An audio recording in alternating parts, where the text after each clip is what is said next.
الحمد لله الذي هدانا لهذا وما كنا لنهتدي لولا أن هدانا الله. اللهم صل على محمد وعلى آل محمد كما صليت على إبراهيم وعلى آل إبراهيم. اللهم بارك على محمد وعلى آل محمد كما باركت على إبراهيم وعلى آل إبراهيم إنك حميد مجيد. أعوذ بالله من الشيطان الرجيم.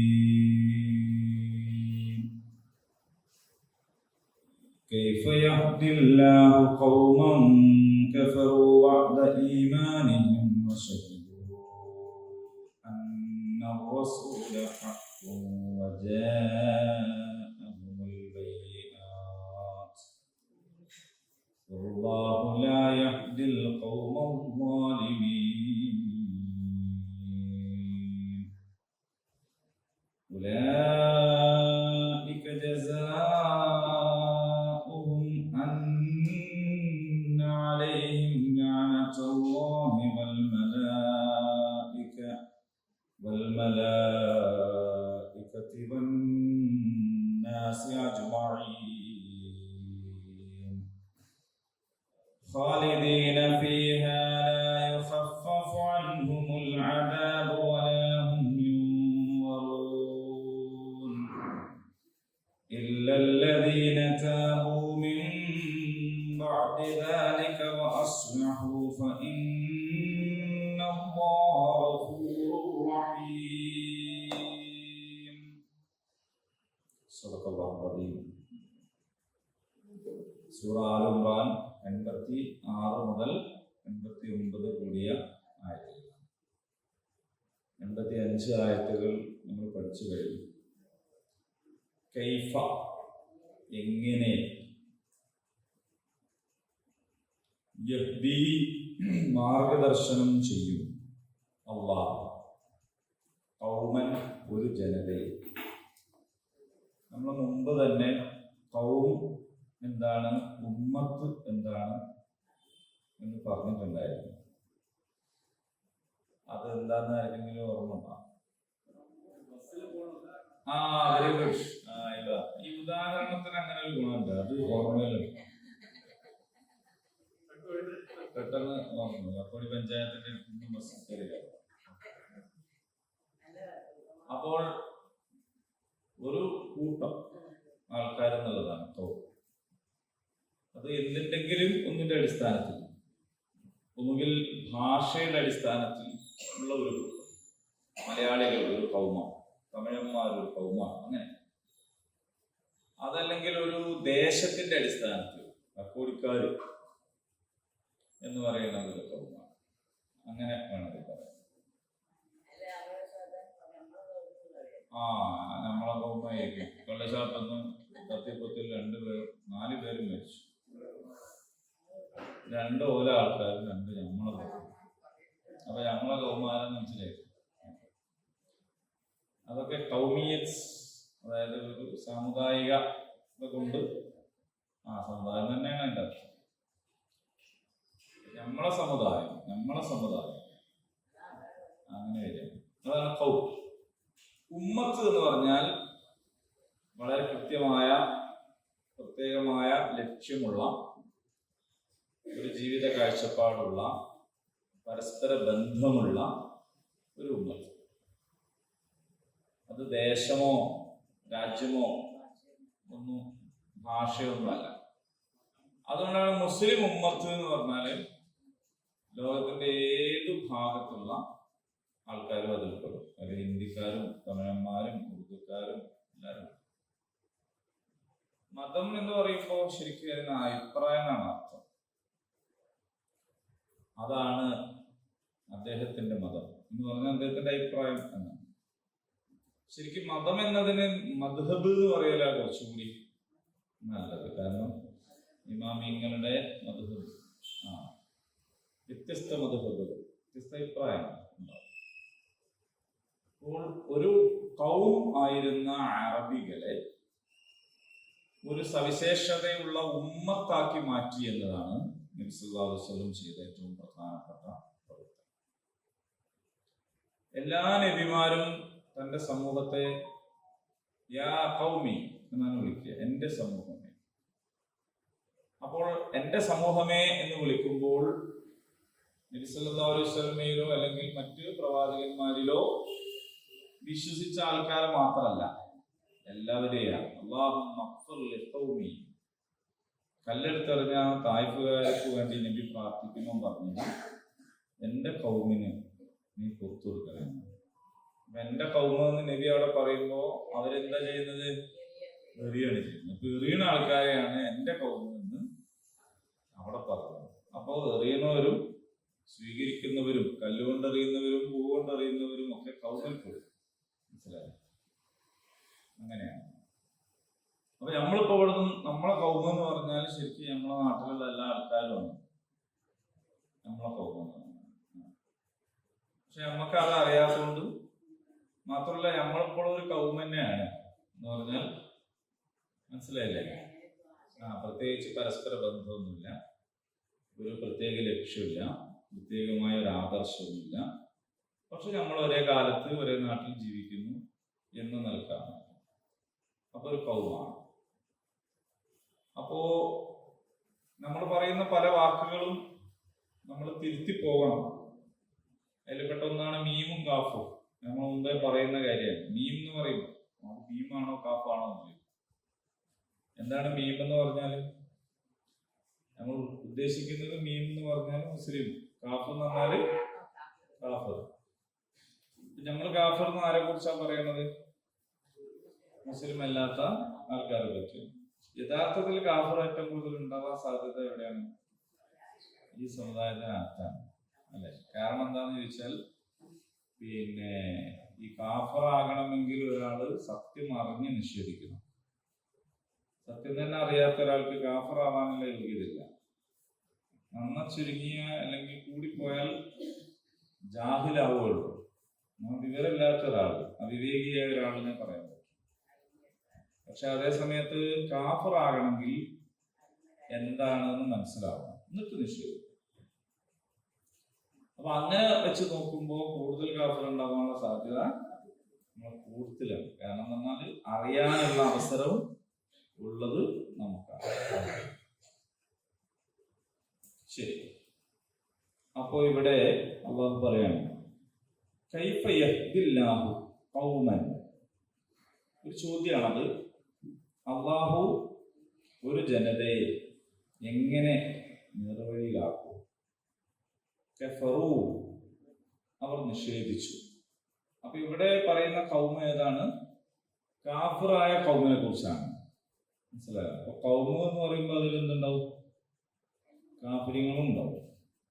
ബഅദ ഈമാനിഹിം, ഈമാനിന് ശേഷം, വിശ്വാസത്തിന്, അവരുടെ വിശ്വാസത്തിന് ശേഷം അവർ നിഷേധിച്ചു.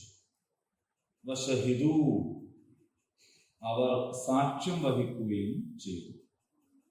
അന്ന റസൂൽ, തീർച്ചയായിട്ടും ഈ ദൈവദൂതൻ, ദൂതൻ എന്നാണ് ഉള്ളൂ.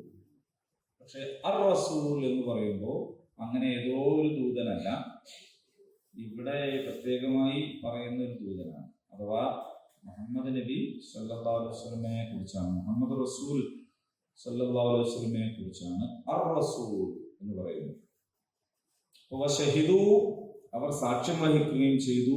അന്ന റസൂല, നിശ്ചയമായിട്ടും ഈ റസൂൽ ഹഖ്ഖുൻ, സത്യമാണ്, അല്ലെങ്കിൽ സത്യവാനാണ്.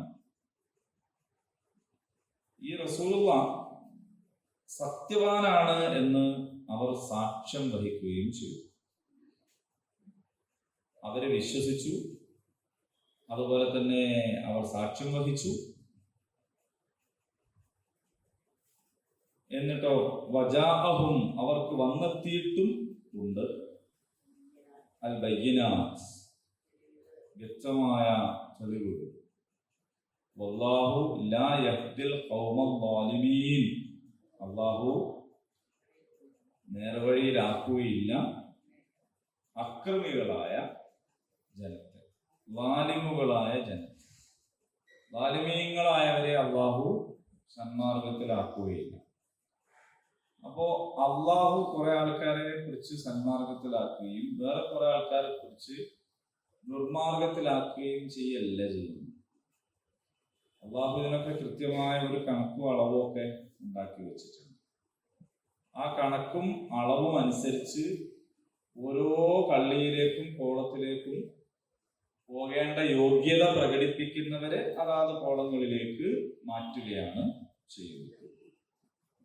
അപ്പോ ലാലിമുകൾ എന്ന് പറഞ്ഞാൽ എന്താണ്? ളുൽമ് ചെയ്യുന്നത്. ളുൽമ് എന്ന് പറഞ്ഞാൽ എന്താണ്? അക്രമം. ക്രമം എന്നതിന്റെ വിപരീതമാണ് അക്രമം എന്ന് പറയുന്നത്. ക്രമം എന്ന് പറയുന്നതിന്റെ വിപരീതമാണ് അക്രമം എന്ന് പറയുന്നത്. ഈ ക്ലാസ് കഴിഞ്ഞിട്ട് നിങ്ങൾ എല്ലാവരും വീട്ടിൽ പോയിട്ട് അടുക്കളയിൽ കയറിയിട്ട് നോക്കുക, അവിടെ ക്രമമാണോ ഉള്ളത് അക്രമമാണോ ഉള്ളത്. ബെഡ്റൂമിൽ പോയിട്ട് നോക്കുക, കൊലായിൽ പോയിട്ട് നോക്കുക, എന്താണ് ഉള്ളതെന്ന് നോക്കുക. എന്ന് പറഞ്ഞാൽ അക്രമം എന്ന് പറഞ്ഞാൽ ക്രമം തെറ്റിച്ചത്. അപ്പൊ ഓരോന്നും വെക്കേണ്ടടുത്ത് വെക്കണം എന്നാണ് അതിന്റെ അർത്ഥം. വെക്കേണ്ടടുത്ത് വെക്കാതിരിക്കലാണ് അക്രമം എന്ന് പറയുന്നത്. അത് സാധനങ്ങളാവാം, സ്ഥാനങ്ങളാവാം. സ്ഥാനങ്ങളുണ്ട്, ഓരോന്നിനും ഓരോ സ്ഥാനമുണ്ട്. ഇപ്പൊ വാപ്പയും ഉമ്മയും മക്കളും ഉള്ളപ്പോ വാപ്പക്കും ഉമ്മക്കും ഒരു സ്ഥാനമുണ്ട്, മക്കൾക്കൊരു സ്ഥാനമുണ്ട്. ഈ ഉമ്മന്റെയും ബാപ്പന്റെയും ഉമ്മയും ബാപ്പയും ഉണ്ടാവും. ഓലത്ത് ഈ ഉമ്മക്കും ബാപ്പക്കും ഒരു സ്ഥാനം. അപ്പോ ഓരോന്നിനും അടുത്ത് വെക്കുമ്പോ ഓരോന്നിനും ഓരോ സ്ഥാനമുണ്ട്. സ്ഥാനം തെറ്റിക്കാൻ പാടില്ല. എന്തിന്റെ പേരിലായാലും അത് അക്രമമാണ്. അത് അക്രമമാണ്. ഇന്നലെ എന്നോട് സുഹൃത്ത് പറഞ്ഞു, അവന്റെ സഹപ്രവർത്തകന്റെ ഭാര്യയും അവരുടെ സഹപ്രവർത്തകയാണ് എന്ന് പറഞ്ഞാൽ ഓഫീസിൽ ഭാര്യ ഭർത്താവും ശ്രീപം പറഞ്ഞു നോക്കി ഓനെടാ അങ്ങോട്ട് വന്നൊക്കെ പറഞ്ഞു. അപ്പൊ അത് ബാക്കിയുള്ള ആളുകൾക്ക് ഒരു ഇടങ്ങേറ്. എന്താണെന്ന് ഇങ്ങനെ അവളോട് ഒരു ഫ്രണ്ട്ലി ചോദിച്ചു, ഞാൻ എന്താണ് അങ്ങനെ വിളിക്കുന്നത്? ആ ഓന്നെ അടിയാൽ വിളിക്കണം. ഓനോട് ആളുകൾ ഞങ്ങൾ ഒരേപോലെ തന്നെ ആണല്ലോ. അപ്പോ അതൊരു സ്വാതന്ത്ര്യബോധമായിട്ടാണ് അവർ പറയുന്നത്. ഞങ്ങൾ അങ്ങോട്ടും ഇങ്ങോട്ടും ഒരേ ബന്ധം, ലൈഫ് പാർട്ട്നേഴ്സാണ്. അവൻ എന്നെ ബഹുമാനിക്കും, ഞാൻ അവനെ ബഹുമാനിക്കും. ഓനെ ബഹുമാനിക്കണില്ലെങ്കിൽ ഞാൻ അവനെ ബഹുമാനിക്കില്ല. ഞാൻ പോവും, ഓനും പോവും. അതിനെ കുറിച്ചായി പറയും. ചില സ്ഥലത്ത് ഇങ്ങനെ ഉണ്ടാവാൻ പാടില്ല. എന്ന് പറഞ്ഞാല് ഓരോരുത്തർക്കും ഓരോ സ്ഥാനമുണ്ട്. നിങ്ങളുടെ വീട്ടിലെ സ്ഥാനം എന്താന്ന് ഖുർആൻ പറഞ്ഞിട്ടുണ്ട്. അർരിജാലു ഖവ്വാമൂന അലൻ നിസാ. അപ്പൊ കയ്യുമായിരിക്കണം, നേതാവായിരിക്കണം ഈ പറയുന്ന പുരുഷൻ. അത് സ്ത്രീ വിവേചനമല്ല. സ്ത്രീക്ക് എല്ലാ വിധത്തിലുള്ള ബാധ്യതകളും ഒഴിവാക്കി കൊടുക്കലാണ്. സ്ത്രീ വിവേചനമല്ല. ഞാൻ ഈ റമദാനിൽ കേട്ട ഒരു നല്ലൊരു പോയിന്റ് നിങ്ങൾക്ക് പറഞ്ഞു. അതായത് കേട്ടാളെ കേട്ടതാട്ടോ, നേരിട്ട് കേട്ടില്ല. അതെന്ന് വെച്ചാൽ ഈ റമദാനില് സ്ത്രീകൾക്ക് അശുദ്ധി ഉണ്ടെങ്കിൽ നോമ്പ് വെക്കരുതല്ലോ. അപ്പൊ അതിനെക്കുറിച്ച് സാധാരണ പറയലെന്താ വെച്ചാൽ പിന്നെ റമദാൻ കഴിഞ്ഞിട്ട് 6 ദിവസം 5 ദിവസം 6 ദിവസമൊക്കെ പിന്നെ വേറെ നോക്കണം എന്നാണ് പറയാം. പക്ഷെ യഥാർത്ഥത്തില് ഈ പറയുന്ന കേട്ടെന്താന്ന് വെച്ചാല് ഇത് സ്ത്രീക്ക് മാത്രം കിട്ടുന്ന ഒരു ഗോൾഡൻ ചാൻസ് ആയിട്ടാണ്. അതെന്താന്ന് വെച്ചാല് ഇപ്പോ റമദാനിൽ ജീവിക്കുന്ന നമ്മള് ഏത് കാലാവസ്ഥയാണെങ്കിലും ഇപ്പൊ തന്നെ നോമ്പ് വെക്കണ്ടേ. പക്ഷെ ഈ പെണ്ണൊരുത്തിക്ക് നോമ്പ് കഴിഞ്ഞിട്ട് ഓക്ക് ഇഷ്ടമുള്ള കാലാവസ്ഥയിൽ ഇഷ്ടമുള്ള ദിവസം റമദാനാണ്.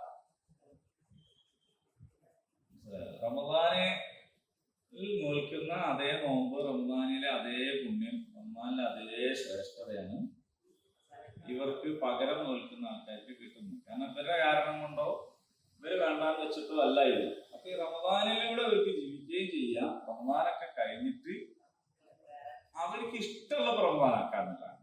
നമുക്ക് ആർക്കും അതിന് കഴിയില്ല. ഇഷ്ടമുള്ള റമദാനാക്കാൻ കഴിയില്ല. ചൂടത്താണെങ്കിൽ ചൂടത്ത് തന്നെ, തണുപ്പത്താണ് തണുപ്പത്ത്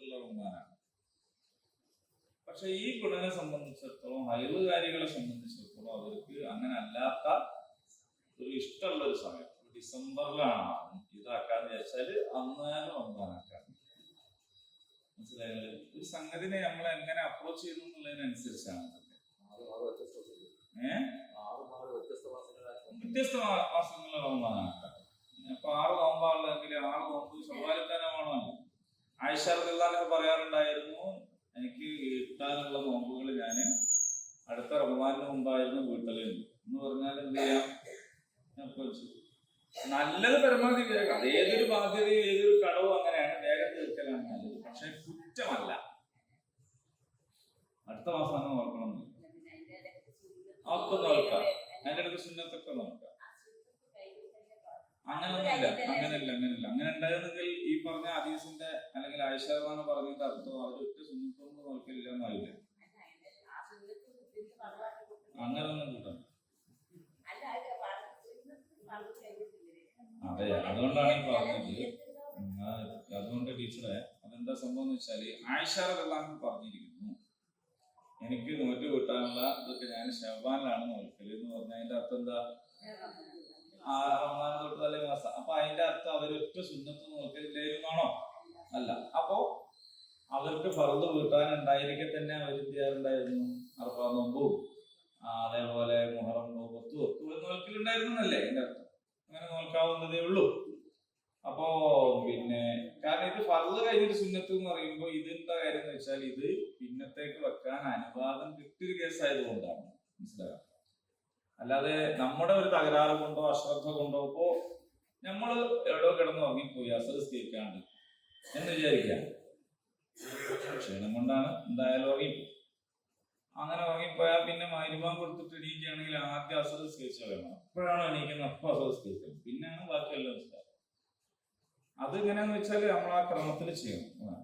അതേപോലല്ല ഇത് നോക്കി പിന്നെ അപ്പൊ നമ്മുടെ വിഷയത്രേ ഉള്ളൂ. അപ്പോ എങ്ങനെയാണ് നമ്മളൊരു സാധനത്തിനെ സമീപിക്കുന്നതിനനുസരിച്ചാണ് കാര്യങ്ങൾ. അപ്പൊ ഒരേ പ്രായക്കാരായ ഭാര്യയ്ക്കും ഭർത്താവിനും അങ്ങോട്ടും ഇങ്ങോട്ടും ഇടാപോടാ വിളിക്കാൻ പറ്റുമെന്ന് വെച്ചാല് ഓൾക്ക് തമ്മിൽ ഇടാപോടാന്നോ ഇനി വേറെ എന്തെങ്കിലോ അല്ലെങ്കിൽ മോനെ മോളേന്നോ അല്ലെങ്കിൽ മൃഗങ്ങളുടെ പേര് കൂട്ടിയിട്ട് മോനെ മോളേന്നോ ഒക്കെ ഒരു സ്വകാര്യത്തിൽ എവിടുന്നോ എന്തോ വിളിക്കണ പോലെ അല്ലല്ലോ, ഒരു പൊതുസ്ഥലത്ത് അങ്ങനെ ഉണ്ടല്ലോ. അപ്പൊ അതാണ് വീടുകൾക്കൊക്കെ പലതുണ്ടാവും. അപ്പൊ അതുകൊണ്ട് ശ്രദ്ധിക്കുന്നത് അതിപ്പോ നമ്മള് ഭർത്താവിനെന്ന് മാത്രമല്ലല്ലോ. നിങ്ങള് ഞാനൊരു ഇത് ചോദിക്കാം, നമ്മളെ പള്ളിയിലെ ഇമാമിനെ നമ്മളെങ്ങനെ മൗലവി വിളിക്കുന്നത്? നമ്മളെ മൗലവിയല്ല, നമ്മള് ശമ്പളം കൊടുത്തിട്ട് നിർത്തിയല്ലേ. ശമ്പളം കൊടുക്കാണ്ട് നിന്നാലും അയാൾ പോവുകയും ചെയ്യും അല്ലേ? നമ്മളിവിടുന്ന് വേറെ സ്ഥലത്ത് പോലെ നമ്മളെ എന്തിനാണ് ആദരിക്കുന്നത്? നമ്മളെന്തിനാ ബഹുമാനിക്കുന്നത്? നമുക്കൊന്നും പഠിപ്പിച്ചെന്നില്ല വിചാരിച്ചോ, അല്ലെങ്കിൽ ആ മൗലവിനേക്കാളും ഡിഗ്രി ഉള്ള ആളാണ് നമ്മൾ വിചാരിച്ചോ, നമുക്കൊന്നും പഠിപ്പിച്ചതിന്റെ കാര്യമൊന്നുമില്ല എന്ന് വിചാരിച്ചു, എന്നാലും നമ്മൾ അയാൾ ആദരിക്കുന്നത് എന്തിനാണ്? അതാണ് അത് മനുഷ്യന്മാരുടെ ഒരു രീതിയാണ്. എന്താണ്, നമ്മൾ മുതിർന്ന ആളുകളെ കാണുമ്പോൾ എണീറ്റിക്കണം. എന്തിനാ എണീറ്റിക്കുന്നത്? വേറെ സീറ്റില്ല, അയാളാടെ നോടൂല്ലേ. കുറെ സീറ്റുള്ളിടത്ത് ഒരു കാക്ക വരുമ്പോ നമ്മൾ എണീറ്റിക്കുന്നത് അയാളാടി. നമ്മളെ വീട്ടിലേക്ക് ഒരാൾ വരുമ്പോ നമ്മൾ എന്തിനാണ് അയാൾ അങ്ങോട്ട് ചെന്ന് സ്വീകരിക്കുന്നത്? അയാൾക്ക് വന്ന ഇവിടെ വരെ വന്ന അയാൾക്ക് ഇങ്ങോട്ടും കൂടി കയറാൻ നമ്മളെന്തോ മര്യാദ. അപ്പോ മുതിർന്നവരെ ബഹുമാനിക്കുക, അതിഥികളെ ആദരിക്കുക, പണ്ഡിതന്മാരെ ബഹുമാനിക്കുക എന്നൊക്കെ പറയുന്നത് ആണ് മനുഷ്യൻ എന്ന് പറയുന്നത്. അപ്പോൾ നിങ്ങളുടെ കയ്യുമായിട്ടുള്ള ഒരാൾ, നിങ്ങളുടെ നേതാവാണെന്ന് അള്ളാഹു പറഞ്ഞു തന്നിട്ടുള്ള ഒരാൾ, അയാളുടെ വയസ്സല്ല ഇവിടെ പരിഗണിക്കുന്നു. വയസ്സാണോ എന്താണ്? നിങ്ങൾ ലൈഫ് പാർട്ട്ണറാണ്, ലൈഫ് പാർട്ട്ണർമാർ തന്നെയാണ്. പക്ഷെ എന്നാലും അതുകൊണ്ടാണ് പണ്ടുള്ള ആളുകൾ പേര് പോലും വിളിക്കാതെ ഇങ്ങോട്ട് നോക്കി പിന്നെ വീട്ടിലാർക്കാന്നൊക്കെ പറയാൻ തുടങ്ങി. അങ്ങനെ മനസ്സിലായോ?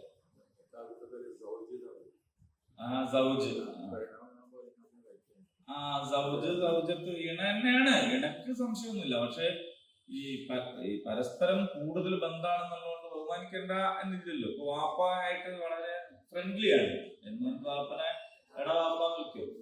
അല്ല, വിളിക്കുന്നവരുണ്ടാവും. പറഞ്ഞു ഏതെങ്കിലും അല്ല, ആരെങ്കിലും ഒക്കെ അയൽവാസികളായിട്ട് ചിലപ്പോ ഉണ്ടാവും. ചിലപ്പോ ഉണ്ടാവും, എടാ വാപ്പ ഉണ്ടാവും. പക്ഷെ എടാ വാപ്പാന്ന് വിളിച്ചു നോക്കിയാ പിന്നെന്താ ഇപ്പൊ അതിലൊരു കഥ ഉള്ളത്? ശരിക്കും കാക്കമാരെയും പേര് വിളിക്കരുത്. കാക്കമാരെ പേര് വിളിക്കുന്ന പല ആൾക്കാരും നിങ്ങളെ കൂടുതലുണ്ടാവും ഞാൻ വിചാരിക്കും. അപ്പൊ അതൊക്കെ എന്താന്ന് വെച്ചാല് ഒരു നിയമപരമായിട്ട് ശരിയോ തെറ്റോ എന്നതല്ല, ഒരു ആദരവിന്റെ ഒരു ക്രമമാണ്. ആ ക്രമം നമ്മൾ പാലിക്കുക. അമ്മയും ബാപ്പയൊക്കെ നമ്മളെടുത്തുണ്ടെങ്കിൽ ഭക്ഷണം കഴിക്കുമ്പോൾ അവര് തുടങ്ങിയിട്ടാണ് മക്കളെ തുടങ്ങിയിട്ട്.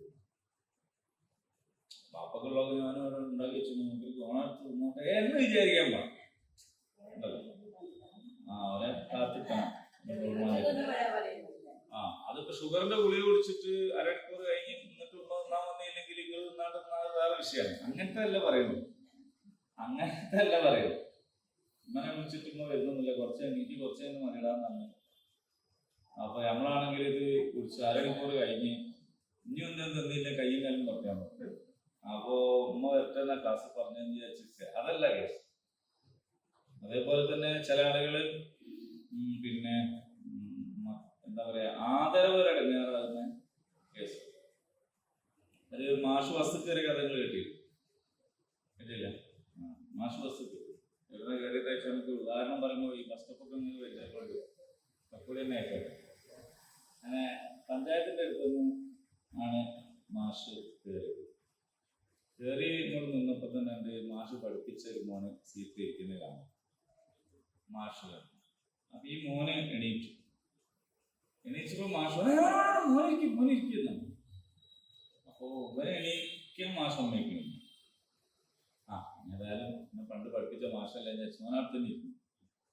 എങ്ങനെ വരമ്പിന്റെ അടുത്ത് എത്താൻ നേരത്തെ മോൻ എണീക്കുന്നു. പിന്നെ ഇയാൾ സമ്മതിക്കുന്ന അല്ലല്ലേ മോനിരിക്കുന്നു. അങ്ങനെ വേങ്ങേരത്തെ പറഞ്ഞ് പൊന്നാരം മനുഷ്യൻ എനിക്ക് തണ്ണീർപ്പന്തൽ ഇറങ്ങേണ്ടത്. അങ്ങനെ എണീക്കാൻ സമ്മതിച്ചില്ലെങ്കിൽ സംഗതി ബുദ്ധിമുട്ടാവും. അപ്പൊ ഈ മാഷ് വിചാരിക്കുന്നത് മാഷ ആദരിച്ചിട്ട് എണീക്കാണ്. സംഗതി മോനെ ഇറങ്ങിപ്പോവാനാണ് അവൻ എണീക്കുന്നത്. പക്ഷെ മാഷോട് ഇയാൾ അവസാനം പറഞ്ഞു. വിളിച്ചത് വേറെയാണ്. എന്തായാലും നമ്മൾ പറയുമ്പോ ഒന്ന് ലഘൂകരിച്ച് പറയാം. മനുഷ്യ എനിക്ക് തണ്ണീർപ്പന്തൽ ഇറങ്ങി, നിങ്ങൾ എണീക്കാൻ സമ്മതിച്ചില്ലേ? ഇങ്ങനെ ആദരവ് കൊണ്ടാകട്ടെ ഇടങ്ങേറായി പോവുകയും ചെയ്യാൻ പാടില്ല. അതേസമയത്ത് ഈ യൂറോപ്യൻസ് ഒക്കെ കുറച്ചും കൂടി ഈ കാര്യത്തിൽ നല്ല നീറ്റായ ആൾക്കാരാണ്. നമ്മൾ സാധാരണ കജ്ജനൊക്കെ പോകുമ്പോൾ നമുക്കുള്ള അനുഭവം കേട്ടോ, ഇത് പറയുന്നത് കേട്ടല്ല. ഇപ്പൊ ക്യൂ നിൽക്കുന്നതിലൊക്കെ അവര് പാലിക്കുന്ന ഒരു കണിശത നമുക്കതറിയാം. താങ്ക്സ് പറയുന്നത്, സോറി പറയുന്നത്. നമ്മളിപ്പോ ഒരാൾ ബസ്സിന് ചവിട്ടിപ്പോയിട്ട് സോറി പറഞ്ഞാല് സോറി പറഞ്ഞാൽ നമ്മൾ ചീത്തായിരിക്കും. ചവിട്ടിയിരിക്കുന്ന സോറി പറയാം. അപ്പൊ യഥാർത്ഥത്തിൽ ചവിട്ടിയും വരെ പിന്നെ സോറി പറയാണോ? പക്ഷെ അവര് വളരെയധികം ആ കാര്യത്തിൽ ശ്രദ്ധിക്കും. അപ്പൊ ഈ ക്യൂ എന്ന് പറയുന്നത് ഒരു സിസ്റ്റമാണ്. ക്യൂ ഏറ്റവും പിറകിൽ പോയി നിൽക്കലാണ് അതിന്റെ തർത്തീവ്. അത് ഇടയിൽ കയറുന്നതിനാണ് ഒഴിഞ്ഞെന്ന് പറയാം. മനസ്സിലാവും? ഇപ്പൊ എന്റെ കയ്യിലുള്ള ഒരു സാധനം ഇവിടുന്ന് സ്ഥാനം മാറി. അപ്പൊ ഇവിടുന്ന് അങ്ങോട്ട് സ്ഥാനം മാറുന്നത് ഒഴിമാണ്. നമ്മൾ വെക്കേണ്ട സ്ഥലത്താണെങ്കിൽ ഇവിടുന്ന് സ്ഥാനം മാറിയാൽ അത് ഒഴിമാണ്. ആ സമയത്ത് ഒരു സാധനം എടുത്ത് വീണുപോയി, അതെടുത്തിട്ട് പഴയ സ്ഥലത്തിന് വെക്കുകയാണെങ്കിൽ അത് ഒഴിമല്ല. അയാൾ അത് വെക്കേണ്ടടുത്താണ് വെക്കുന്നത്. അപ്പൊ വെക്കേണ്ടടുത്ത് സാധനമാണെങ്കിലും ആളെയാണെങ്കിലും ഒക്കെ വെക്കേണ്ടടുത്ത് വെക്കുക എന്നതാണ് ക്രമത്തിൽ. വെക്കേണ്ടടുത്ത് അല്ലാതെ വെക്കലാണ് ഉൽമ. മനസ്സിലായോ? അപ്പൊ സഹോദരിയെ വെക്കേണ്ടടുത്ത് അയൽവാസിയെ വെച്ചുള്ളത് ഉൽമാണ്. സഹോദരി പോലെയാണെന്ന് പറഞ്ഞിട്ട് പെങ്ങളെ പോലെയാണെന്ന് പറഞ്ഞിട്ടില്ല, അത് ഉൽമ. അപ്പൊ നിങ്ങൾ അടുക്കളയിൽ പോയിട്ട് നോക്കുക, ബെഡ്റൂമിൽ പോയിട്ട് നോക്കുക, കൊലയിൽ പോയിട്ട് നോക്കുക, എവിടെയാണ് ഉൽമ. പദം പറഞ്ഞപ്പോഴേ അത് എന്റെ എല്ലോ ഒന്ന് പറഞ്ഞുള്ളൂ.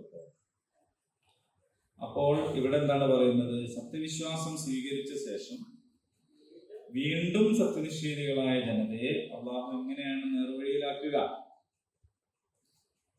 അപ്പോൾ റസൂൽ സത്യവാനാണെന്ന് സ്വയം സാക്ഷ്യം വഹിച്ചവരാണ് അവർക്ക് അറിയാത്ത പ്രശ്നമൊന്നുമില്ല. അവർക്ക് വ്യക്തമായ തെളിവുകൾ വന്നെത്തിയിട്ടുണ്ട്. അക്രമികളായ ആ ജനവിഭാഗത്തെ അള്ളാഹു നേർവഴിയിൽ ആക്കും. ഉലൈക അവർ ജസാഉഹും അവരുടെ ജസാ. ജസാ എന്ന് പറഞ്ഞാൽ എന്താണ്? പ്രതിഫലം. പ്രതിഫലം എന്നാണ്. ഫ എന്നുള്ള അക്ഷരമില്ല മലയാളത്തിൽ, പക്ഷെ നമ്മൾ പറയല് ഫ എന്നാണ്. പക്ഷെ യഥാർത്ഥത്തില് ഫ അല്ല. നിങ്ങൾ അക്ഷരമാല ജില്ലയൊക്കെ ഫ എന്നാണോ? അങ്ങനെയല്ലോ. ആ ഫ എന്നാണ് പ്രതിഫലം. ഫലം ഫലം എന്നാണ്. അല്ല, നമ്മള് പിന്നെ അറബി പറഞ്ഞ ശീലമായത് കൊണ്ടാണ്. മലയാളത്തിൽ ഫ ഇല്ല. എന്നതിന് ഫ എന്നാ വായിക്കേണ്ടത്.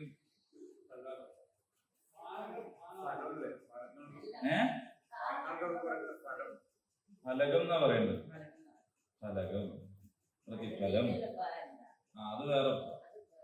അപ്പൊ തിരുവനന്തപുരത്തുകാര് ഭരണിന്റെ ഭാഗത്ത് വരെ ഫ എന്നാ പറയുന്നത്. ഫാരിയെന്ന് പറയും. ഭാരവാഹികൾ എന്നൊക്കെ പറയും. അത് ഭാഷയിൽ എല്ലാം അനുവദനീയാണ് കേട്ടോ. എന്തും പറയാം, നമുക്ക് മനസ്സിലായാൽ മതി എന്നാണ്. ഭാഷ എന്താണ്? നമുക്ക് മനസ്സിലാവാനാണ് ഭാഷ. നായനാര് ഓർമ്മ ഉള്ളവർക്കാണ് ഓർമ്മ ഉണ്ടാവുള്ളൂ. അദ്ദേഹം നമ്മൾ പറയും പോലെ പറഞ്ഞു നോക്കിയാൽ ഒരു രസം ഉണ്ടാവും. അവിടെ ഒക്കെ ചോദിക്കുമ്പോഴാണ് എന്റെ ഒരു വാമൊഴി വഴക്കം. അതിന്റെ ഇപ്പൊ നമ്മളെ എം എം മണിന്റെ സംസാരം സ്റ്റൈലിഷ് ആയിരുന്നെന്ന് വെച്ചാൽ അതിനൊരു അല്ലേ ഒരു നാടൻ സ്റ്റൈൽ. തോന്നിയ ദിവസമൊക്കെ പറഞ്ഞാണെങ്കിലും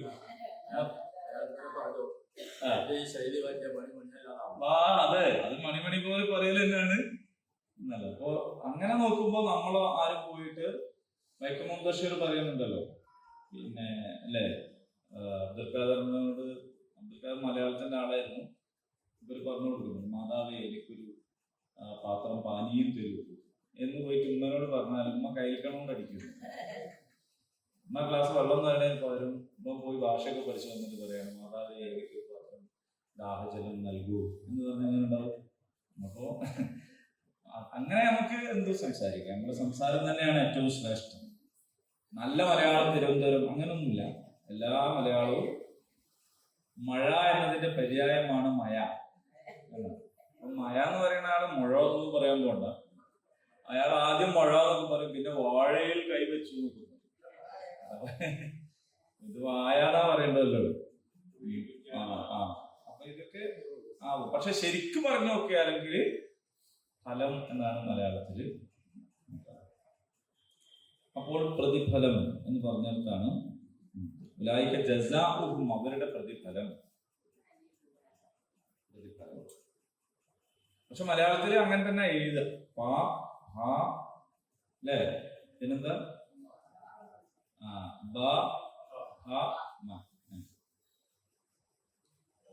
പിന്നെ അന്ന അലേഹിം, അന്ന നിശ്ചയമായും, അല മേൽ, അവർ അന്ന അലേഹിം അവരുടെ നിശ്ചയമായും അവരുടെ മേൽ ഉണ്ടായിരിക്കും. എന്താണ്? ലഅനത്തുല്ലാഹ്, അല്ലാഹുവിന്റെ ശാപം ഉണ്ടായിരിക്കും. വൽ മലായിക, മലക്കുകളുടെയും ശാപം ഉണ്ടായിരിക്കും. വന്നാസ്, ജനങ്ങളുടെയും, അജ്മഈൻ, മുഴുവൻ. അപ്പൊ ഉറപ്പായും അവർക്കുള്ള പ്രതിഫലം അല്ലാഹുവിന്റെയും മലക്കുകളുടെയും മുഴുവൻ മനുഷ്യരുടെയും ശാപമാണ് എന്നാണ്. ഖാലിദീന, ഖാലിദ് എന്ന് പറഞ്ഞാൽ നിത്യൻ എന്നാണ്. ഖാലിദിന്റെ അർത്ഥാണ് നിത്യൻ. നമ്മളെ പേരെന്താ? ഖാലിദ് എന്നാ നമ്മൾ പറയും മുസ്ലിമാണ്. നിത്യൻ എന്നാ നമ്മൾ പറയുന്നത് ഖാലിദ്. ഖാലിദ് മലയാളത്തിൽ അതിന്റെ അക്ഷരം. അപ്പൊ നമ്മള് ഖ എഴുതും. അപ്പൊ ഖദീജ, ഖദീജ എന്ന് പറയാന് മലയാളത്തില് ഖ ഇല്ല. തൽക്കാലം ഉള്ളതൊന്നും എഴുതാണ് ഖദീജ. അപ്പൊ നമ്മൾ ഈ അറബി പഠിക്കാത്ത ആള് നിങ്ങളെ പേര് വായിക്കുമ്പോ ഖദീജ എന്ന് വായിക്കും. നമ്മളറിയോ ഓൻ വലിയ മാസായിട്ട് ഓൻ മലയാളം തന്നെ. മലയാളം അറിയാത്തല്ലോ അവരുടെ പ്രശ്നം. ഓൻ മലയാളം വായിക്കുന്നതാണ്. നമ്മള് പറയുമ്പോ ശരിക്കും ഖദീജ എന്നാണ് പറയുന്നത്. അറബി മലയാളത്തിൽ പറയുമ്പോ അങ്ങനെ പറയുന്നത് ഖുതുബ എന്നാണ്. ഖുതുബ. ഖതീബ് എന്നാണ്. നമ്മള് ഖതീബ്, നമ്മള് കത്തി അടിക്കുന്ന കത്തി അടിക്കുന്നത്, പക്ഷെ അങ്ങനല്ല. ശരി, ഖുതുബ പറയുന്ന ആളാണ് ഖതീബ്. അപ്പൊ അങ്ങനെ കുറെ ആള് പഠിച്ചു നോക്കിയിട്ട് പിന്നെ അവസാനം നഖം എന്ന് പറയാൻ പറ്റും. അത് മലയാളത്തില്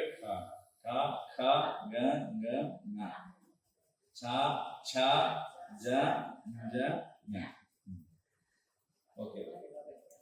അപ്പോ ഖാലിദീന ഫിഹാ, ഖാലിദീന അവർ എന്നെന്നും വസിക്കുന്നവരാണ്. ഖാലിദിന്റെ ജംആണ് ഖാലിദീൻ. ഖാലിദ് എന്ന് പറഞ്ഞാൽ നിത്യം, സ്വാദിഖ് എന്ന് പറഞ്ഞാൽ സത്യം. സാദിഖ് എന്ന് പറഞ്ഞാൽ സത്യനും, ഖാലിദ് എന്ന് പറഞ്ഞാൽ നിത്യനും. ലാ യുഖഫിഫു, ഖഫീഫ്, യുഖഫിഫ്, ഖഫഫ എന്ന് പറഞ്ഞാൽ ലഘൂകരിക്കപ്പെടുകയില്ല. ലാ യുഖഫഫു, ലഘൂകരിക്കപ്പെടുകയില്ല. അൻഹും അവർക്ക്, അൽ അദാബ് ശിക്ഷ. വലാഹും അവരല്ല, യുൻദറൂൻ അവധി നീട്ടിവെക്കപ്പെടുന്ന, അവസരം നൽകപ്പെടുന്ന ആളുകളല്ല. അവർക്ക് പിന്നീട് നന്നാവാനുള്ളൊരു ചാൻസ് ഒന്നും ഇല്ല. അതാണ്. പേടിക്കൊന്നും വേണ്ട. ഇല്ലല്ലദീന താബു, തൗബ ചെയ്തവർ വഴി, മിൻ ബഅദി ദാലിക് അതിനുശേഷം, വഅസ്ലഹൂ ജീവിതം നന്നാക്കി തീർക്കുകയും ചെയ്തു. ഫഇന്നല്ലാഹ അപ്പോൾ നിശ്ചയമായിട്ടും അല്ലാഹു ഗഫൂർ റഹീം, ഗഫൂർ ഏറെ പൊറുക്കുന്നവനാണ്, റഹീം ദയാപരനാണ്. അപ്പൊ ഇത്രയും കടുപ്പിച്ച ശിക്ഷയും നിലപാടുകളും പറയുമ്പോൾ നമുക്ക് തോന്നും, കുറച്ചോനെ എന്താ ഇങ്ങനെ പറയുന്നത്? അപ്പൊ പറയാണ്, നിങ്ങൾ പേടിക്കണ്ടെന്ന് വിളില്ല, പക്ഷെ പേടിക്കണ്ടെന്ന് അതിൻ്റെ അകത്ത് മനസ്സിലാക്കാൻ കഴിയും. ഇല്ലല്ലദീന താബു, താബ പശ്ചാത്തപിച്ചു, തൗബ പശ്ചാത്താപം, തുബ് പശ്ചാത്തപിക്കുക, തുബൂ നിങ്ങൾ പശ്ചാത്തപിക്കുവിൻ. അങ്ങനെയാണ്. തൗബത്തൻ നസൂഹ നിഷ്കളങ്കമായ പശ്ചാത്താപം. ഇന്നഹു കാന തവ്വാബ, അള്ളാഹുവിനെ കുറിച്ച് പറയാണ്, നിശ്ചയമായും അവൻ ഏറെ പശ്ചാത്താപം സ്വീകരിക്കുന്നവനാണ്. നമ്മളമായിരല്ല, അല്ല, നമുക്ക് മറക്കാൻ കഴിയില്ല. പക്ഷെ അള്ളാഹു പെട്ടെന്ന് തന്നെ പുറത്തു കൊടുക്കും. നമ്മളിപ്പോ ഒരാള് സോറി പറഞ്ഞാലും, എന്നാലും ഈ അന്ന് അങ്ങനെ പറഞ്ഞാലില്ലേന്ന്, അല്ലേ, എന്നാലും ഈ അന്ന് എന്നെ കല്യാണം വിളിച്ചില്ലല്ലോ, എന്നാലും എന്നോട് നീ അങ്ങനെ കാട്ടിയല്ലോ, അല്ല ഞാൻ നിങ്ങളോട് സോറി, അല്ല ശരി, പ്രശ്നമൊന്നുമില്ല കേട്ടോ, മനസ്സിലങ്ങനൊന്നുമില്ല. പിന്നെ കുറെ വർത്താനൊക്കെ പറഞ്ഞിട്ട് പിന്നെ എന്നാലും ഈ അപ്പൊ പിന്നെ ഇവനത് ഓർമ്മ. അപ്പൊ ഇത് ഏച്ചു കൂട്ടിയാൽ മുളച്ചിരിക്കും എന്ന് പറഞ്ഞ പോലെ അതിങ്ങനെ പിന്നെയും നമ്മളിങ്ങനെ, പിന്നെ ഒരു 5-6 കൊല്ലം കഴിഞ്ഞിട്ട് പിന്നെ അത് വേറെ എന്തെങ്കിലും സംഗതി ഉണ്ടായാലും എനിക്ക് പണ്ടന്നെ അറിയാം, ഈ അന്ന് നന്നായിരുന്നു, ഈ അന്ന് നിങ്ങൾ വെറുതെ പറഞ്ഞാണ് എന്ന് പറഞ്ഞാൽ ആ 6 കൊല്ലത്തെ വല്ല കംപ്ലീറ്റ് കാര്യങ്ങൾ ഒറ്റ വാക്കുകൊണ്ട് നമ്മൾ എന്ത് ചെയ്യും? ക്യാൻസൽ ചെയ്യും.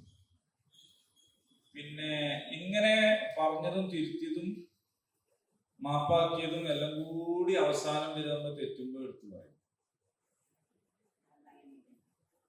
18 കൊല്ലം കഴിഞ്ഞിട്ടാണ് ഡിവോഴ്സിനെ കുറിച്ച് ചർച്ച വരുന്നത്. അപ്പോ സംസാരിക്കാൻ ഇരുന്ന് നോക്കിയാല് ഡിവോഴ്സ് ചെയ്യാൻ ആലോചിച്ച് അന്ന് മുതലുള്ള അല്ല പറയാം, തുടക്കം തന്നെ പെണ്ണാണാൻ പോയ അന്ന് മുതലുള്ള പറയും. എന്നാൽ ഈ കാക്ക കാണാൻ പോയപ്പോഴേ ആ പ്രശ്നം പിന്നെ വേണ്ടെന്ന് വെച്ചാൽ പോരേലോ എന്ന് ചോദിച്ചിട്ട് കാര്യമില്ല. അപ്പോ തെറ്റുകുറ്റങ്ങള്, അപ്പൊ മക്കള് 3 ഉണ്ട് ഇതിൽ പറഞ്ഞു കളിക്കുന്നു.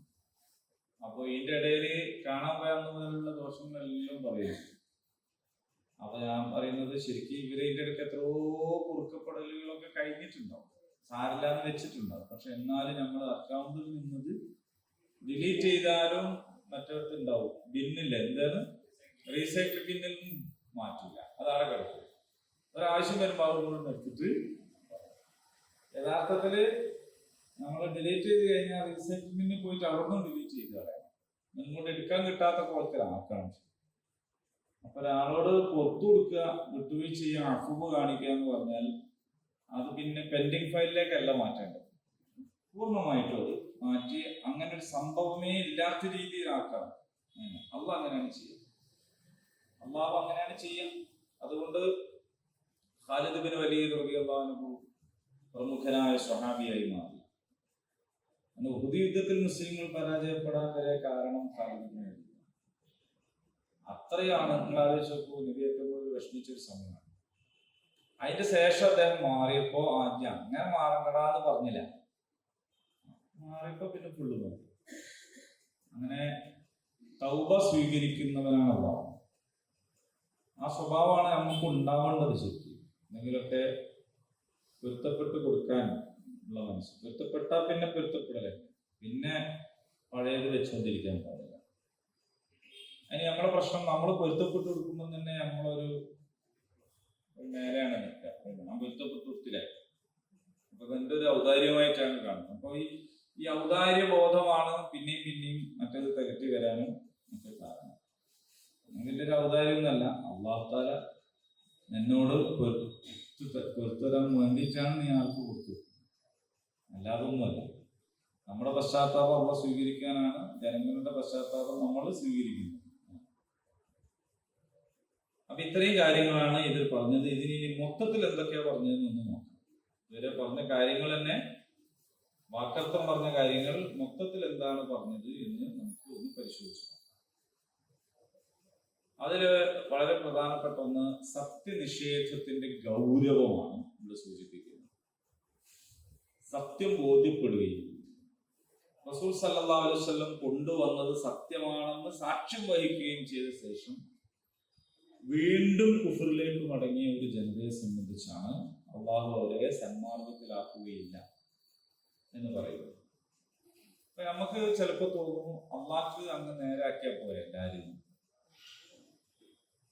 അങ്ങനെ ചില നിഷേധികളെ ചിലപ്പോൾ അങ്ങനെ പറയും, അള്ളാഹ്ക്ക് വലിയ കഴിവുണ്ടെങ്കിൽ എന്നാ പിന്നെ എന്നെ അങ്ങനെ നിരീശ്വരവാദിയാക്കി നിലനിർത്തണം. നിങ്ങൾ പറയുന്ന അള്ളാഹ്ക്ക് വലിയ കഴിവുണ്ടെങ്കിൽ ഇന്നെ വിശ്വാസാക്കി കൂടെ, അതിനും കൂടി കഴിവില്ലാത്ത അള്ളാഹ് ഈ സാധുവായ എന്നെ ഒരു ദൈവവിശ്വാസിയാക്കാൻ പോലും നിങ്ങളെ ദൈവത്തിന് കഴിയില്ല എന്നാണോ നമ്മൾ പറയുന്നത്? അത് കഴിവിന്റെയും കഴിവുകളുടെയും പ്രശ്നമല്ല. പടച്ചോൻ അങ്ങനെ തീരുമാനിച്ചില്ല, അള്ളല്ലേ തീരുമാനിക്കേണ്ടത്. അള്ളാഹു അങ്ങനെ ഒരാളുടെ മനസ്സിനകത്ത് ബലം പ്രയോഗിച്ച് അയാളെ മാറ്റാനോ വിശ്വാസിയാക്കാനോ അള്ളാഹു റബ്ബുൽ ഇസ്സത്ത് തീരുമാനിച്ചിട്ടില്ല. അപ്പോൾ സത്യം ബോധ്യപ്പെടുകയും റസൂലുള്ളാഹി കൊണ്ടുവന്നത് സത്യമാണെന്ന് സാക്ഷ്യം വഹിക്കുകയും ചെയ്ത ശേഷം വീണ്ടും നിഷേധത്തിലേക്ക്, കുഫറിലേക്ക് മടങ്ങിയ ഒരു ജനതയെ അള്ളാഹു സന്മാർഗത്തിൽ ആക്കുകയില്ല. ഇതാണ് ഇതിൽ നിന്ന് 86 മുതൽ 89 വരെയുള്ള ആയത്തുകളിൽ നിന്നുള്ള ഒരു പാഠം. മറ്റൊന്ന്, തെളിവുകൾ ലഭിച്ചിട്ടും നിഷേധിക്കുക എന്ന് പറയുന്നതാണ്. മുഹമ്മദ് നബി സല്ലല്ലാഹു അലൈഹി വസല്ലം അള്ളാഹുവിന്റെ റസൂലാണ് എന്നതിന് വ്യക്തമായ തെളിവുകൾ തൗറാത്തിലുണ്ട്, ഇഞ്ചീലിലുണ്ട്.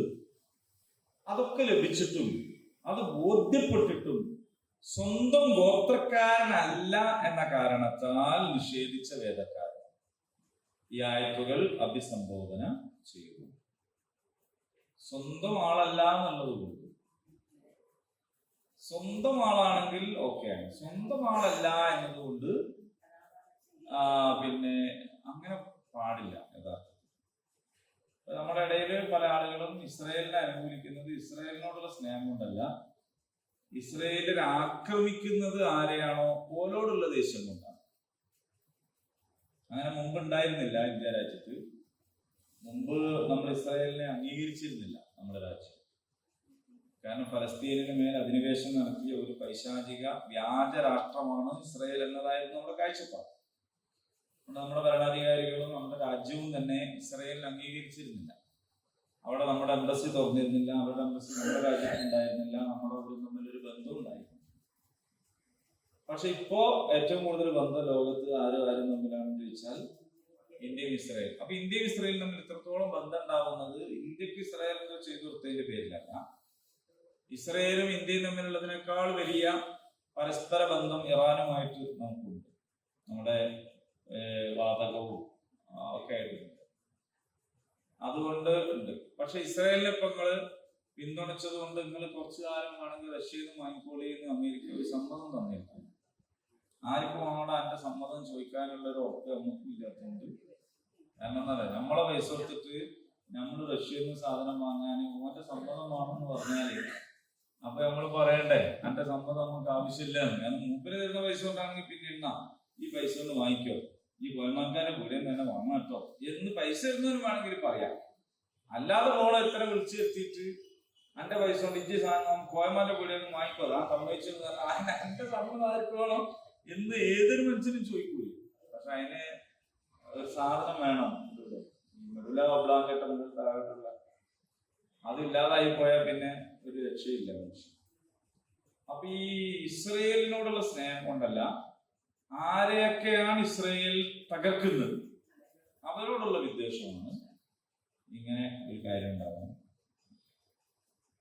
അപ്പൊ ഈ ഇങ്ങനെയൊക്കെയുള്ള നിലപാടുകളാണ്. ഗോത്രം, വംശം, ഇത് മനുഷ്യന്റെ ആദ്യകാലം മുതലേ ഉള്ളതാണ്. അത് തുടങ്ങിയത് ആരാന്നറിയോ? സാക്ഷാൽ ശൈത്താനാണ്. അങ്ങനെ തീയോണ്ടാണ്, അങ്ങനെ മണ്ണോണ്ടാണ്, അതിനോണ്ട് ഞാൻ അംഗീകരിക്കൂല. അല്ലാണ്ട് വേണമെങ്കിൽ ഇബ്ലീസിനെ തീ കൊണ്ട് പഠിച്ചു, തീ കൊണ്ട് തന്നെ പഠിച്ച വേറെ ഏതെങ്കിലും ഒറ്റ സൂചി ചെയ്യാൻ പറഞ്ഞാൽ ഇബ്ലീസ് അങ്ങ് ചെയ്തോളൂ. പക്ഷെ ഇത് അപ്പൊ അതൊരു കുറച്ചിലായിട്ട് ഉച്ചനീചത്വം, ജാതീയത വേണമെങ്കിൽ പറയാം. ശരി. പിന്നെ പൊതുവായ ഒരു തത്വം, ഇതൊരു പ്രത്യേക ജനവിഭാഗത്തിന് മാത്രമല്ല, ഇത് ആ കാലത്തെ മുനാഫിക്കുകൾക്ക് മാത്രം ബാധകമായ ഒരു സംഗതിയല്ല. ഇത് എല്ലാ കാലത്തും, ഏതു കാലത്തും സത്യം ബോധ്യപ്പെട്ടിട്ടും അത് അംഗീകരിക്കാൻ തയ്യാറാകാത്ത എല്ലാവർക്കും ബാധകമായ ഒരു പൊതു തത്വമാണ്. എന്ത്? അള്ളാഹുവിനെ അറിഞ്ഞുകൊണ്ട്, റസൂലിനെ മനസ്സിലാക്കിക്കൊണ്ട് അതിനുശേഷവും അംഗീകരിക്കാതിരിക്കുകയും അതിനെ നിഷേധിക്കുകയും ചെയ്യുക എന്ന ആൾക്കാരെ അള്ളാഹു സന്മാർഗത്തിലാക്കുക എന്നുള്ളത് ഒരു പൊതുവായ തത്വമാണ്.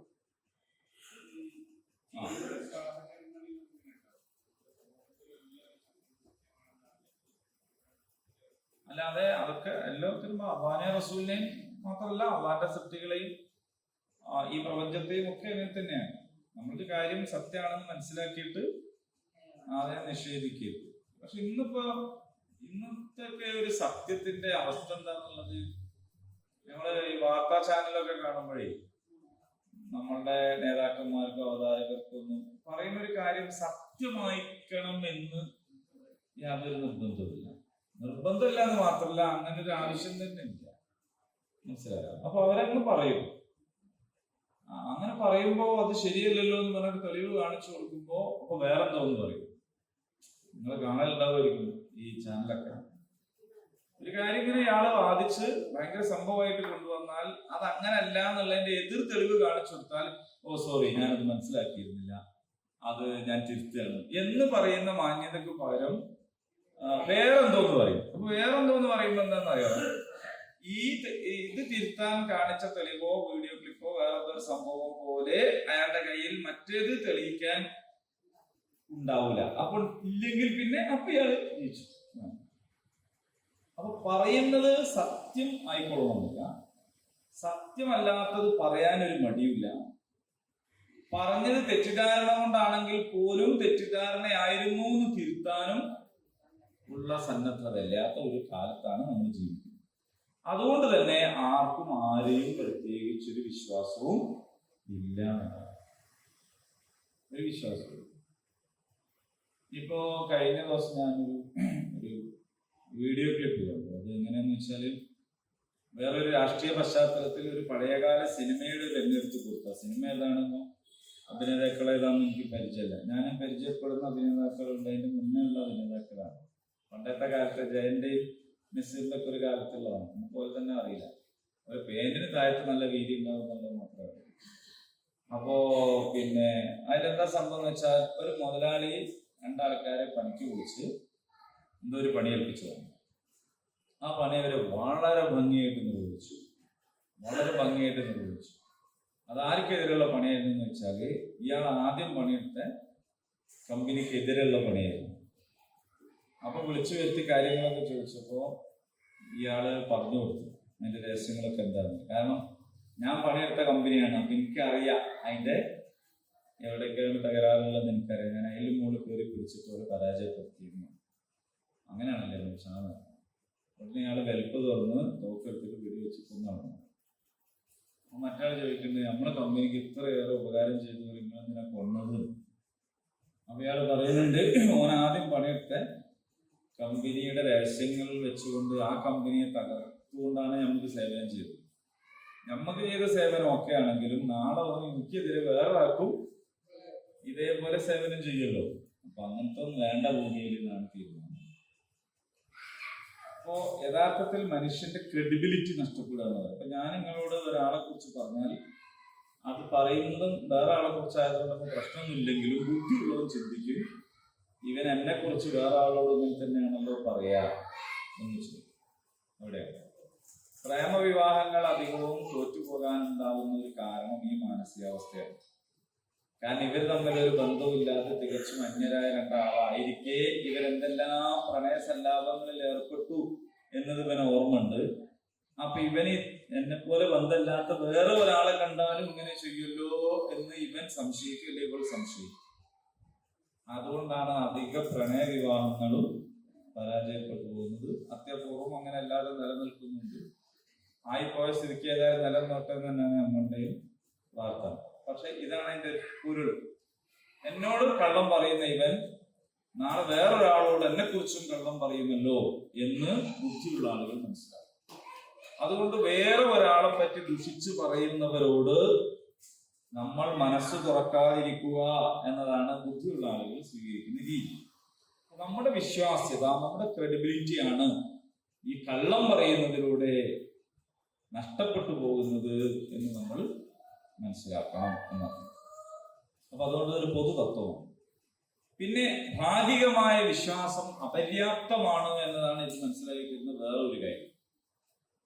ദീനിലെ ഒരു കാര്യം മാത്രം അംഗീകരിക്കാതിരിക്കുക, നിഷേധിക്കുക ഒക്കെ ചെയ്യുന്നു. ഉദാഹരണത്തിന് നിസ്കരിക്കും, സക്കാത്ത് കൊടുക്കൂല, നിസ്കരിക്കൂല, അത് ഞാൻ നിസ്കരിച്ചോളാം, പക്ഷെ മറ്റേ എന്നോട് പറയണ്ട. അല്ലെങ്കിൽ നിസ്കരിക്കുകയും നോമ്പോൽക്കൊക്കെ ചെയ്യാം. അഞ്ചിന് പോകണം ഇപ്പൊ തൽക്കാലം ബുദ്ധിമുട്ടുള്ള കാര്യമാണ്, അതുകൊണ്ട് അത് വേണ്ട അല്ലെ. തൊപ്പി തിരിച്ചു കൊടുത്തൊരു കഥ ഉണ്ടല്ലോ. ഇസ്ലാം സ്വീകരിച്ച് തൊപ്പിയിട്ട് അങ്ങനെ അത് ഷഹബാനിലായിരുന്നു ഇസ്ലാം സ്വീകരിച്ച്. നല്ല ഹജ്ജ് തന്നെ. പുതിയ ഇസ്ലാം എന്നുള്ളവർക്ക് എല്ലാവരും സഹകരിക്കുന്നു, പൈസ കൊടുക്കുന്നു, സംഭാവന നല്ലതായി.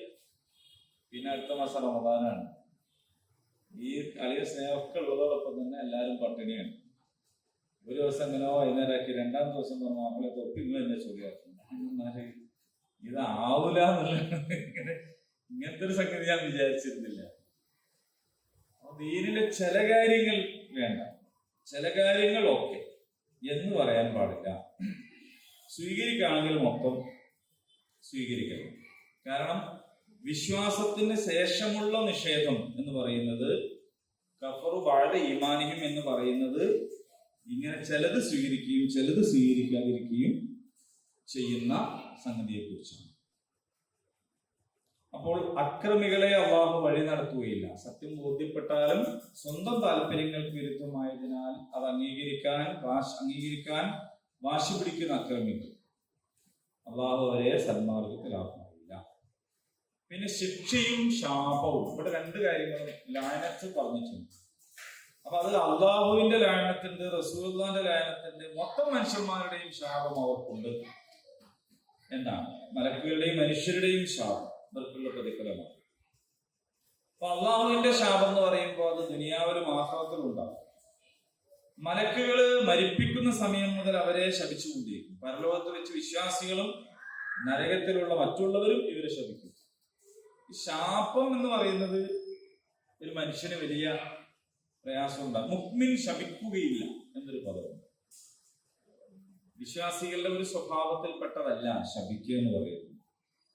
ആളുകളെ നമ്മളിങ്ങനെ ചിലപ്പോഴൊക്കെ ഉണ്ടല്ലോ, ചില ആളുകളെ കുറിച്ച് നമ്മൾ പറഞ്ഞു പോകും. ചില ആളുകൾ സ്വന്തം മക്കളെ തന്നെ ശപിക്കും. വല്ലാത്തൊരു കഷ്ടമാണ് അല്ലേ? സ്വന്തം മോനെ പറ്റി നീ ഗതി പിടിക്കൂല അല്ലേ, അല്ലെങ്കിൽ അങ്ങനെ പലതും പറഞ്ഞ് വളരെയധികം ഒരു മനുഷ്യനും പറയാൻ പാടില്ലാത്തൊരു കാര്യമാണ് ശാപവാക്കുകൾ പറയരുത്. അത് മക്കളെ കുറിച്ചാകുമ്പോൾ വളരെയധികം കടുപ്പമാണ്. പക്ഷെ അങ്ങനെ ശപിക്കുക എന്ന് പറയുന്നത് തനത് സ്വഭാവം അല്ലാത്ത മുഅ്മിനീങ്ങൾ പോലും ഈ കൂട്ടരെ എന്ത് ചെയ്യും? ശപിക്കും എന്നാണ്. അതുപോലെ ശപിക്കുക എന്ന് പറയുന്നത് നമ്മൾ ചില പുരാണ കഥകളിലൊക്കെ ചില സന്യാസി വര്യന്മാർ ആളുകളെ ശപിച്ചു, അപ്പൊ അവര് അങ്ങനെയാണല്ലോ പലതും അവർക്ക് വാല് മുളച്ചു, അല്ലെങ്കിൽ അങ്ങനെയുള്ള ശാപം കുടുങ്ങി എന്നൊക്കെ പറയുന്നത് അങ്ങനത്തെ ഒരു മൂർത്തിയല്ല അള്ളാഹു എന്ന് പറയുന്നത്. അള്ളാഹു അങ്ങനെ ആൾക്കാരെ ശപിക്കാൻ നിൽക്കല്ല. റസൂൽ സല്ലല്ലാഹു അലൈഹി വസല്ലമിന്റെ സ്വഭാവവും അതല്ല, മുഅ്മിനീങ്ങളുടെ സ്വഭാവവും അതല്ല. പക്ഷെ അങ്ങനെയൊന്നും സ്വഭാവമല്ലാത്ത അള്ളാഹുവും റസൂലും മുഅ്മിനീങ്ങളും പോലും ഈ നിഷേധികൾ എന്താക്കും എന്ന് പറഞ്ഞാൽ അതിന്റെ ഒരു കടുപ്പം, ആ ശിക്ഷയുടെ കടുപ്പം പറയാനാണ്. അപ്പൊ നരകശിക്ഷയിൽ ഇവരും എല്ലാ കാലത്തും നരകത്തിൽ തന്നെ ആയിരിക്കും. അവരുടെ ശിക്ഷ ലഘൂകരിക്കപ്പെടുകയില്ല. അവർക്ക് സമയം നീട്ടി. ഇപ്പൊ ജയിലിൽ പോലും പിന്നെ ശിക്ഷിക്കപ്പെട്ട ആൾക്കാർ റിപ്പബ്ലിക്കനൊക്കെ നറുക്കെടുപ്പ് ഉണ്ടാവും. അങ്ങനെയൊക്കെ പലരെയും വിട്ടുകൊടുക്കും. പിന്നെ അവർക്ക് പരോള് കിട്ടും, അങ്ങനെയൊക്കെ ഉണ്ട്, ജാമ്യം കിട്ടും, പലതും. പക്ഷെ അതൊന്നും നരകവാസികളെ സംബന്ധിച്ചില്ല. ഖാലിദീന ഫീഹ, അവരതിൽ നിത്യരായിരിക്കും, എല്ലാ കാലത്തും അവിടെ തന്നെ. എന്നാൽ മടങ്ങാനുള്ളൊരു അവസരം ഉണ്ട് കേട്ടോ. അത് ഈ ലോകത്ത് വെച്ചാണ്, പരലോകത്ത് വെച്ചല്ല. ഇവിടെ നിന്ന് കുഫ്ർ കാണിച്ച് പരലോകത്ത് നരകശിക്ഷ ഏറ്റു വാങ്ങിയവരെ സംബന്ധിച്ച് അവർക്ക് പിന്നെ മടങ്ങാനുള്ള ചാൻസ് ഒന്നുമില്ല. അവർ 100% അവിടെ തന്നെയാണ്. പക്ഷെ മടങ്ങാനുള്ളൊരു ചാൻസ് ഉണ്ട്. അത് എവിടുന്നാന്ന് ചോദിച്ചാൽ ഈ ലോകത്ത് നിന്നാണ്. ഇവിടുന്ന് മടങ്ങാനുള്ള ചാൻസ്. അപ്പൊ ഞാനിങ്ങനെ എന്നതൊക്കെ ചെയ്തു പോയതല്ലേ എന്നൊന്നും പറയണ്ട. എന്ത് ചെയ്താലും മടങ്ങാം. എന്തും പൊറുക്കുമോ? എന്തും പൊറുക്കും.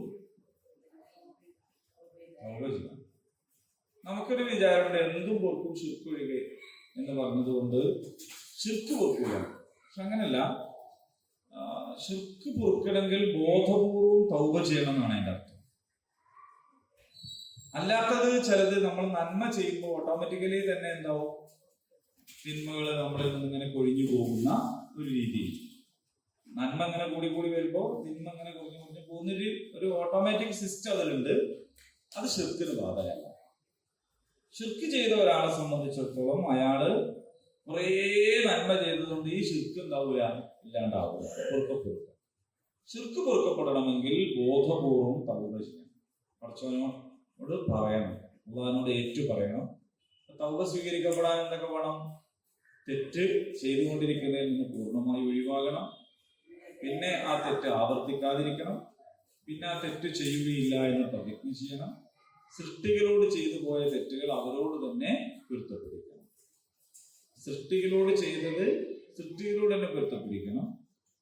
അയൽവാസികളോടും നാട്ടുകാരോടും മഹലിലുള്ളവരോടും ഒക്കെ എന്തെല്ലാമൊക്കെ ചെയ്ത് എന്നിട്ട് വൈകുന്നേരം പഠിച്ചവനോട് പോയിട്ട് പൊരുത്തപ്പെട്ട് തന്നെ എന്ന് പറഞ്ഞിട്ട് കാര്യമില്ല. അപ്പൊ ആളുകളോടുള്ളത് അവരോട് തന്നെ. ഈ 3+1 ഉപാധികൾ പണ്ഡിതന്മാര് തൗബക്ക് വെച്ചിട്ടുണ്ട്. അങ്ങനെ നിങ്ങൾ തൗബ ചെയ്യുകയാണെങ്കിൽ നിങ്ങൾ ശിർക്ക് ചെയ്തതും അള്ളാഹു പൊറുക്കും, വ്യഭിചരിച്ചത് അള്ളാഹു പൊറുക്കും, എന്തെല്ലാം കുറ്റങ്ങൾ ചെയ്തിട്ടുണ്ടോ അതൊക്കെ അള്ളാഹു പൊറുക്കും. ഒരാളും അള്ളാഹുവിന്റെ കാരുണ്യത്തിൽ നിരാശപ്പെടരുത്. ഞാൻ ഏതായാലും ഇങ്ങനായി, ഇനിയിപ്പോ അങ്ങനെ പോട്ടെ എന്ന് വെക്കണ്ട. എന്നെ കുറിച്ച് ആർക്കും അറിഞ്ഞിടാത്തോണ്ടാ ഞാൻ മഹാലമ്പ് കളിച്ചാലാണ്. ആയിക്കോട്ടെ, അള്ളാഹു പൊറുക്കും. അപ്പൊ ഏതൊരു കുറ്റവും ഏതൊരു വഹ്ശിന് പുറത്തു കൊടുത്തല്ല, വഹ്ശിന് പുറത്തു കൊടുത്തല്ല. ആർക്കാ പുറത്തു കൊടുക്കാത്തത്? അബൂ സുഫിയാനൊക്കെ ആരായിരുന്നു അല്ലെ? ഹിന്ദ് ആരായിരുന്നു? അവർക്കൊക്കെ തൗബ ചെയ്യാൻ കഴിഞ്ഞിട്ടുണ്ട്. മടങ്ങി വന്നിട്ടുണ്ടെങ്കിൽ നമ്മുടെ ജീവിതത്തിൽ എന്ത് തെറ്റ് ചെയ്താലും പേടിക്കേണ്ടതില്ല, ആരോടും ഏറ്റവും പറയണ്ട. അതായത് ഇസ്ലാമിന്റെ ഒരു പ്രത്യേകത. നമ്മുടെ പള്ളിയിൽ ഒരു കുമ്പസാരക്കൂടില്ല. ക്രിസ്ത്യാനികളൊക്കെ ആണെങ്കിൽ അവർ ചെയ്തു പോയ പാപം ആരോട് പോയിട്ട് പറയണം? അച്ഛനോട് പോയിട്ട്. അച്ഛൻ ഇങ്ങനെ ചെവി വെച്ച് കേൾക്കും. അപ്പൊ അച്ഛനോട് വരെ പറയണം. അപ്പൊ അച്ഛനോട് പറയേണ്ടി വരും. ചിലപ്പോൾ എന്തായിരിക്കും വെച്ചാൽ അച്ഛന്റെ വീട്ടിൽ ഇയാൾ കക്കാൻ കയറിയാലും പറ്റിയിരിക്കും. കാരണം ഇയാൾ പാപം ചെയ്ത് പോയിട്ട് ഇയാൾ അച്ഛനോട് പറയാണ് ഞാൻ നിങ്ങളുടെ വീട്ടില് കയറിയിട്ട് ഇങ്ങനെ പൈസ എത്തിട്ടോ എന്ന് പറയുമ്പോൾ കുംഭസാര രഹസ്യം പുറത്ത് കാണിക്കൽ വലിയ പാവമാണ്. അച്ഛൻ അവർക്ക് സഹിച്ച് കേട്ടിരിക്കണം. അപ്പൊ ഈ അച്ഛന് ഇയാളോടുള്ള ഒരു മാനസികാവസ്ഥ നിങ്ങൾ ആലോചിച്ചു. അച്ഛന്റെ ഒരു പ്രധാനപ്പെട്ട മുതല് കെട്ടി വന്ന ഒരാളാണ്. അല്ലെങ്കിൽ അച്ഛന്റെ പെങ്ങളെ ഉപദ്രവിച്ചതാണ് ഇയാൾ ചെയ്ത പാവം. എന്നിട്ട് ആ അച്ഛനോടാണ് ഇയാൾ ഇയാളെ പെങ്ങളെ ഞാനിങ്ങനെ കൊണ്ടുപോയിട്ട്. അപ്പൊ ഇതൊക്കെ ഈ അച്ഛൻ കേട്ടിരിക്കണം. ഇത് യഥാർത്ഥത്തിൽ ഒരു മനുഷ്യ സഹജമായി ഉൾക്കൊള്ളാൻ കഴിയുന്ന ഒരു കാര്യമല്ല, അല്ലേ? ദീനുൽ ഇസ്ലാമിൽ എങ്ങനെയാന്ന് വെച്ചാൽ നിങ്ങൾ എന്ത് തെറ്റ് ചെയ്താലും അത് ഒരു ഉസ്താദിനോടും ഒരു മൗലവിനോടും ഒരു ഇമാമിനോടും നിങ്ങൾ എന്ത് ചെയ്യണ്ട, പറയണ്ട, ആരോടും പറയണ്ട. അള്ളാഹുവിന്റെ മുമ്പിൽ മാത്രം മനസ്സ് തുറന്നത്. പക്ഷെ അവിടെ മനസ്സ് തുറക്കണമെങ്കിൽ പിശുക്ക് കാണിക്കാനും പാടില്ല. അവിടെ മനസ്സ് തുറക്കുന്നിടത്ത് കുറച്ച് പിടിച്ചു വെച്ച് നമ്മള് കോടതിയിൽ പോയാൽ പറയുന്ന രീതിയിൽ, കോടതിയിൽ പോയാൽ ഉള്ളതല്ല പറയാ, വക്കീല് പറഞ്ഞു തരുന്നതാണ് പറയാ.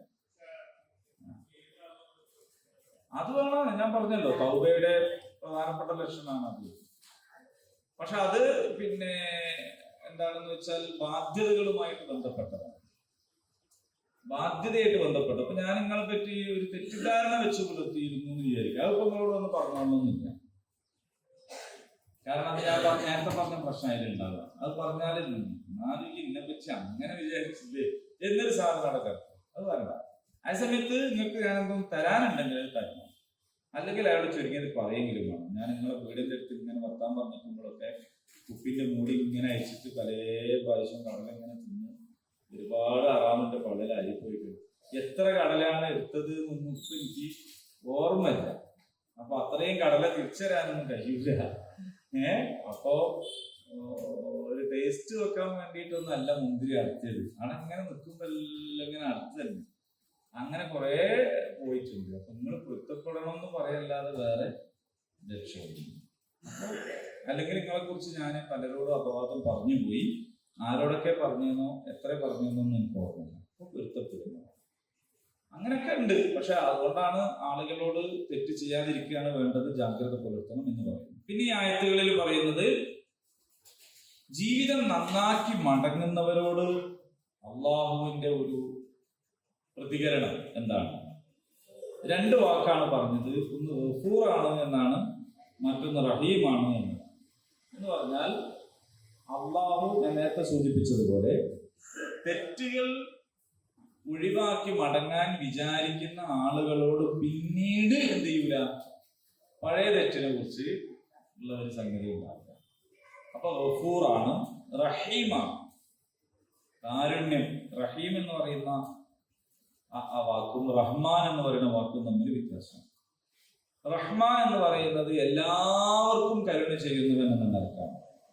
പക്ഷെ ആ കരുണ തൽക്കാലമാണ്, താൽക്കാലിക കരുണയാണ് റഹ്മാൻ. ഭഗവാൻ എന്ന് പറയുമ്പോൾ ഒരാൾക്ക് ദേഷ്യം പിടിക്കുക. ഈ ദേഷ്യം പിടിക്കുക എന്ന് പറയുന്നത് എപ്പോഴും ദേഷ്യം പിടിക്കാൻ കഴിയില്ല. ദേഷ്യം പിടിക്കാനേ പറ്റൂ, പിന്നെ ദേഷ്യം പോകും. ചില ആൾക്കാർക്ക് പിന്നെ പെട്ടെന്ന് തന്നെ പിന്നെയും ദേഷ്യം പിടിച്ചു കൊണ്ട് വരാം. പക്ഷെ ഒരു ദേഷ്യം പിടിച്ചത് ഇങ്ങനെ നിലനിർത്താൻ കഴിയില്ല. അങ്ങനെ കഴിയില്ല. അതുകൊണ്ടാണ് ദേഷ്യം പിടിച്ചിട്ട് പിന്നെ വേഗം നമ്മളൊക്കെ പോയി കളയുന്നത്. കാരണം ആ ദേഷ്യത്തിന്റെ ചൂട് തണുക്കണ്ട വിചാരിച്ചിട്ടാണ് അങ്ങനെയുള്ളത്. വേഗം ദേഷ്യം പിടിച്ചിട്ട് ഇറങ്ങി പോകണം എന്താന്ന് വെച്ചാൽ പിന്നെയാണ് നന്നായി ദേഷ്യം. അപ്പൊ അത് ഉപകാരമാണ്. അതേ സമയത്ത് അപ്പോ കാരുണ്യം ആ രണ്ടർത്ഥത്തിലുണ്ട്. അതുകൊണ്ടാണ് ബിസ്മില്ലാഹി റഹ്മാൻ റഹീം എന്ന് പറയുന്നത്. റഹീം എന്ന് പറയുന്നത് എല്ലാ കാലത്തും നിലനിൽക്കുന്ന കാരുണ്യമാണ്. അപ്പൊ ഈ രണ്ടർത്ഥത്തിലും അള്ളാഹു അവന്റെ കരുണ ചൊരിയുന്നുണ്ട്. ഇല്ലല്ലദീന ചാബു മിൻ ബഅദി ദാലിക വഅസ്ലഹു ഫഇന്നല്ലാഹ ഗഫൂറുർ റഹീം. അല്ലാഹു സുബ്ഹാനഹു വ തആല ഉപകാരപ്രദമായ വിജ്ഞാനം നമുക്ക് വർദ്ധിപ്പിച്ചിരുന്നതാകട്ടെ. ഉപകാരമില്ലാത്ത അറിവിൽ നിന്ന്, ശമനമില്ലാത്ത രോഗങ്ങളിൽ നിന്ന്, വീട്ടിൽ തീർക്കാൻ കഴിയാത്ത കടബാധ്യതകളിൽ നിന്ന്, മരണസമയത്തെയും ഖബറിലെയും നരകത്തിന്റെയും ശിക്ഷകളിൽ നിന്നും നമ്മയും നമുക്ക് പ്രിയപ്പെട്ട എല്ലാവരെയും കാത്തുരക്ഷിക്കുന്നതാകട്ടെ. റഹ്മാനായ റബ്ബ് ലോകത്തെമ്പാടുമുള്ള മുസ്ലിം ഉമ്മത്തിന് പരസ്പര ഐക്യവും സൗഹൃദവും സ്നേഹവും സർവസമ്മതമായ ഒരു നേതൃത്വത്തെയും നൽകി അനുഗ്രഹിക്കുന്നതാകട്ടെ. എല്ലാ ശൈഥില്യങ്ങളിൽ നിന്നും പിളർപ്പുകളിൽ നിന്നും സങ്കട്ടങ്ങളിൽ നിന്നും സംഘടനകളിൽ നിന്നും സംഘർഷങ്ങളിൽ നിന്നും ഒക്കെ ഈ ഉമ്മത്ത് മുസ്ലിമെ അള്ളാഹു കാത്തുരക്ഷിക്കുമാറാകട്ടെ. اللهم ربنا تقبل منا انك انت السميع العليم وتب علينا انك انت التواب الرحيم. ربنا اتنا في الدنيا حسنه وفي الاخره حسنه وقنا عذاب النار. امين. الحمد لله.